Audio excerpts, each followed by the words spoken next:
The man has lived at least 25 lifetimes in his short 51 years. He lived every day. Today on the Morning Edition, the call told her he was gone. Now his wife tells us who he was. Mike Grimes, a man who chased the sky, loved his family, and lived every day like it mattered. Plus, was it murder or was it suicide? The jury in the Hildabrand trial has reached a verdict. We'll share the latest in our continuing coverage of that case. And later, thousands of Europeans and foreigners are visiting the U.S. for the first time with the ongoing World Cup, and their reactions to many things we take as normal are going viral and making a lot of Americans see themselves through new eyes. We'll take a deeper look into how kindness is making a huge mark as the Morning Edition starts now. Good Friday morning, everyone. Thanks for waking up with us today. It's been a lot of fun watching all of their videos on social media, discovering things like Ranch and Walmart and Buc-ee's. Yeah, the Tartan Army is by far my favorite to watch. And I do love some of the comments where people are like, we should have sleepovers more often. Yeah, we should hang out more. Yeah, it's nice to see that cultural exchange. Yeah. Oh, we are waking up this morning. We've got that sunshine across South Central. Hopefully you will enjoy it because the second half of the day will lead to increasing clouds, and then we're going to be watching rain building back in across South Central later this evening on into our weekend. And we are expected to see some widespread rainfall. Thinking back towards Tuesday when we saw that heavy rain, or at least widespread rain, pushing through parts of the valley out towards the Alaska range. This is pretty much the same setup that we're going to see as we head from tonight on into our Saturday and the first part of Sunday. We're waking up, though. Those temperatures sitting in the lower 50s. We got mostly sunny to partly cloudy skies across many areas of South Central. You can see those temperatures sitting in the 40s. Rain is already impacting areas through the Copper River Basin as well as out towards Prince William Sound. This comes from a easterly wave that is building into parts of the state, and that will keep some rain showers with us today. Of course, this morning, that rain is through Prince William Sound and the Copper River Basin, and as we head into the afternoon and evening hours, we'll see this rain steadily building off towards the west. So we'll begin to see clouds increasing into the afternoon hours, and then light rain arrives as we head into, by the time about the evening commute arrives, we'll begin to see some light rain showers moving in. And we'll see additional waves moving in across South Central as we welcome in the weekend. And this is going to continue to reinforce those wet conditions. So first half of the day, we're dry. And as a result of the clouds increasing, as well as that rain that's going to arrive later today, we are dropping the temperatures into the upper 60s, but we should still see some locations making a run near 70. Now, coming up in my full forecast, we will see that potential today for thunderstorms in the valley as well as the Copper River Basin. Heavy rain moves in near the Alaska range, and we do have a cooling trend to return as we head into the weekend. I'll have more on that in that 7-day coming up.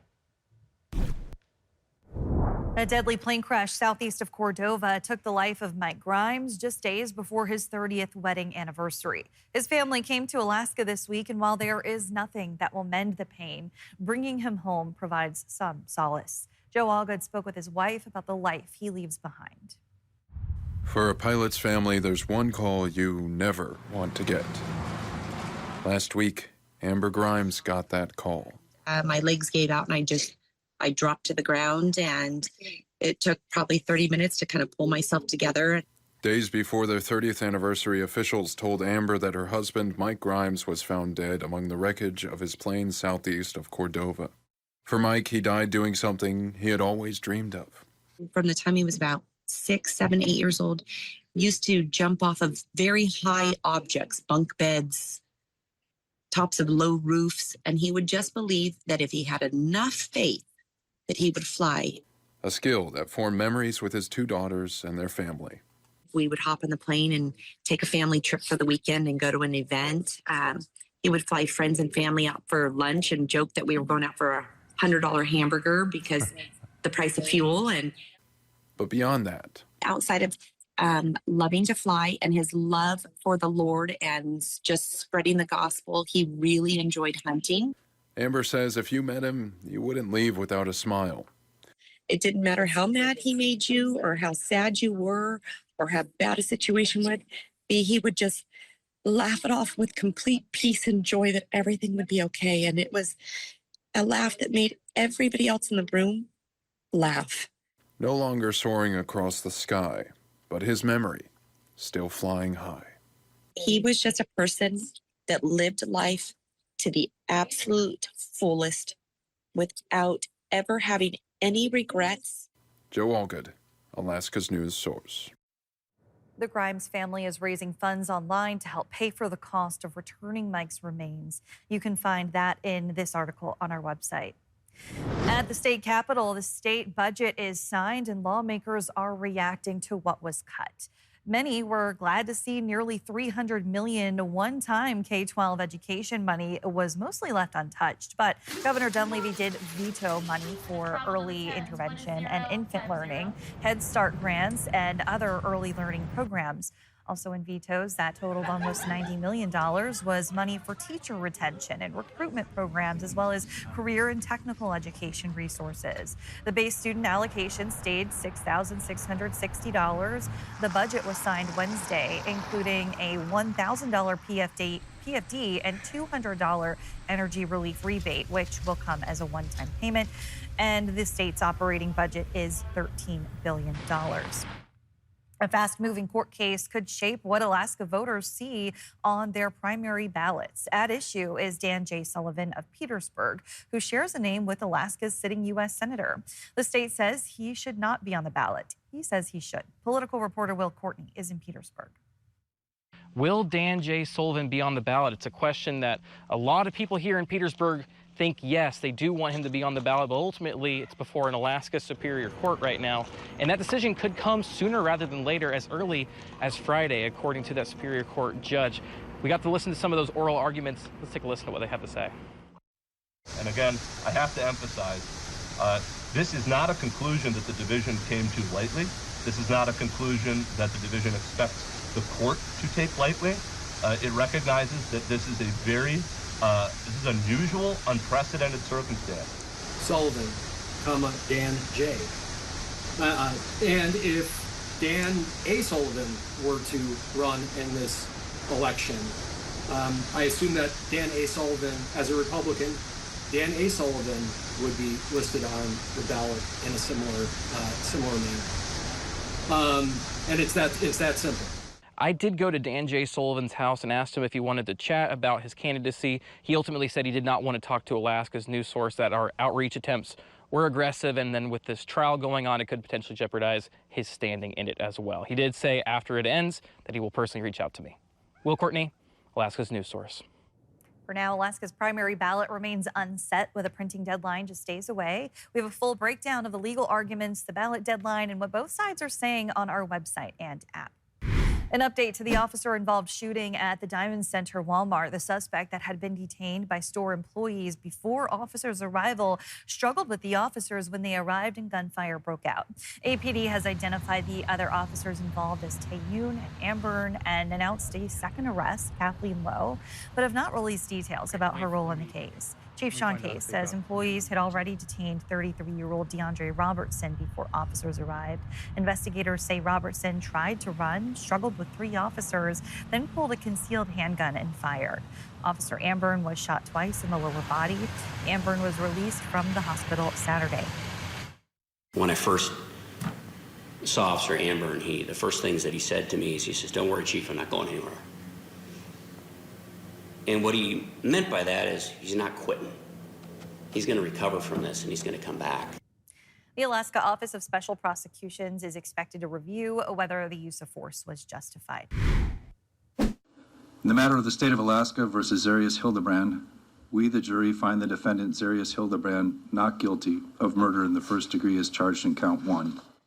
The jury rejected the most serious charge, but still found Zarius Hildabrand guilty in his wife's death. Jurors went on to convict Hildabrand of second-degree murder and tampering with physical evidence. The case now moves to sentencing in the 2023 death of his wife, Soraya Hildabrand.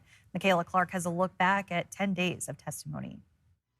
Soraya Hildabrand was 21, an Alaska National Guard specialist, and her family says she was excited about life in Alaska. She really liked Alaska. She was really excited. She was excited for Zaria's 21st birthday.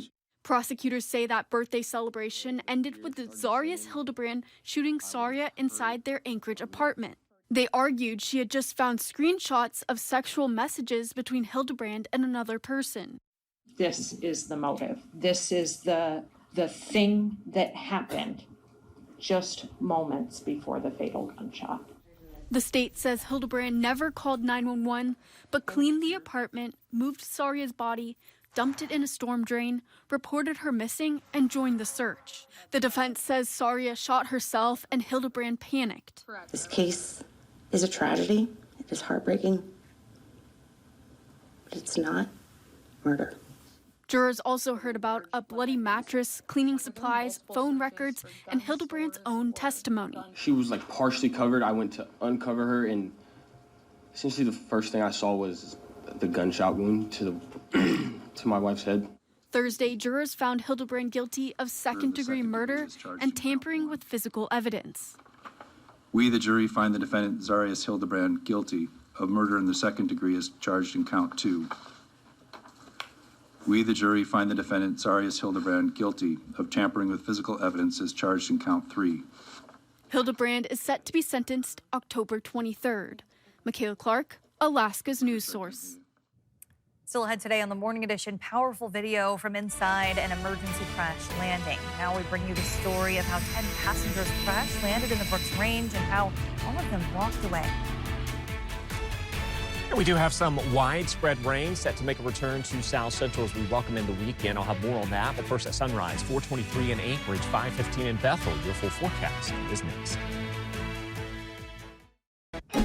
Welcome back in on this Friday morning with a look over Midtown. Not too bad right now, Aaron, but you said we're headed into a rainy, wet weekend. Yeah, if you remember back to Tuesday, that rain that built in across the Alaska Range through parts of the Susitna Valley, that's what we can expect to see again as we welcome in our weekend. Of course, we'll still see some rain showers for Anchorage, but notice the month of June as a whole for Anchorage has largely been on the dry side. We have to go back to the 9th of June when we saw 1/10 of an inch. And then, of course, earlier this week, both Monday and Tuesday brought us nearly 1/10 of an inch. And that was that system that kept some widespread heavy rain in parts of the valley as we went into our Tuesday. As far as this morning, we do have some light rain that's moving in across southwest Alaska. We've also got some rain showers as you head out towards eastern parts of Prince William Sound. We're really going to continue to favor some of the heaviest rain that we're going to be seeing as we welcome in the weekend across the Alaska Range. Now, this morning, we do have some scattered showers as you head across southwest Alaska.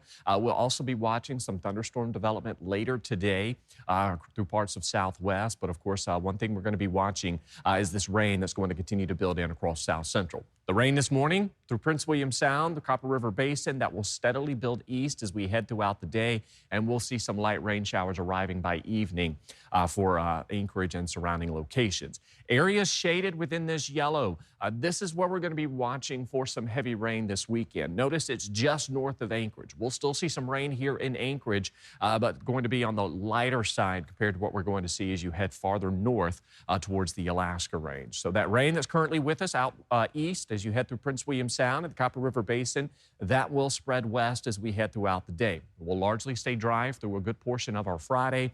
Clouds increase later this afternoon, and you can see by evening we'll begin to see some light rain showers moving in across South Central. We'll also be watching some thunderstorm development later today for the valley as well as the Copper River Basin. There's about a 40 to 60% chance we could see some of those storms, so be alert and prepared for that potential. But as we head into the weekend, there is that widespread rain that's going to set up across South Central. Notice Anchorage will largely stay on the drier side. We'll still see some rain, up to about 1/4 of an inch will be possible. But as you head farther north from the Alaska Range, Copper River Basin, as you head through the Susitna Valley, and then out west across the western parts of the Alaska Range, this is where we're going to see some of that heavier rainfall. That also is going to lift north into the interior, where we're expected to hold on to some of that heavier activity as well. So wet conditions will drive in here over the next couple of days. And this is also going to lead to some cooler conditions as we head from Saturday on into early next week. So through the evening hours, just some light rain showers expected, and then you can see that activity increases as we head into our Saturday and Sunday. And again, notice as you head north of Anchorage, this is where we're going to see that heavier amounts as you head from Anchorage south. We're just talking about some light rainfall. In fact, most of the Kenai may actually stay on the dry side. So Anchorage will see about 1/10 of an inch to about 1/4 of an inch of rain, with the first part of the weekend looking to be the wettest. Second part of the weekend will trend on the drier side. Still managing to warm near 70, if not 80 degrees into the interior. You can see that 7-day forecast, a chance for showers Saturday, Sunday. We'll keep some of that light rain to the north, but temperatures do warm back near 70 into next week. Incredible cell phone video from inside a Wright Air Service Cessna as it makes an emergency landing in the Brooks Range. 10 people were on board the flight, and amazingly, every one of them walked away unharmed. Ariane Aaron Bureau has the story. An unbelievable caught on camera moment. A plane making an emergency crash landing. Brett Philippi is one of 9 passengers on board this Wright Air Service Cessna that crash landed in the Brooks Range. The engine still roaring. Within seconds, the shock sets in. Passengers stare ahead in disbelief, then start to realize they've just survived a plane crash. Up front, the pilot pushes out of his seat and the passengers follow. One by one, they climb out of the plane and into the vast wilderness. We're just on our way from Fairbanks to Coldfoot and then Anaktuvik Pass. And something went wrong with the plane and had an emergency crash landing out here in the bush. Outside, the picture is even clearer. The plane sits nose down 20 miles northwest of Coldfoot. This is where we impacted right here. A long skid mark in the ground shows where the plane finally came to a stop. Skidded to a stop. Thank you. Thank you. In a YouTube post, Brett says about 20 minutes after takeoff, he heard a loud noise. The engine began revving up and down, and the pilot told them he was looking for a place to land. Brett cinched his seatbelt tight and hit record just before impact. They found us. About 2 hours after the crash, a helicopter from a nearby drilling company took the passengers back to Coldfoot until everyone was on the ground and safe. Brett says they owe that to their pilot and the crews who rescued them. And now this unbelievable video of their survival is being seen far beyond the Brooks Range. Ariane Aaron Bureau, Alaska's news source. Investigators say weather doesn't appear to be a factor, and they're now focused on the engine. The NTSB hopes to have a preliminary report in about 15 days. Clint Johnson with the NTSB also says the pilot is one of Wright Air's more senior pilots with thousands of hours in that plane.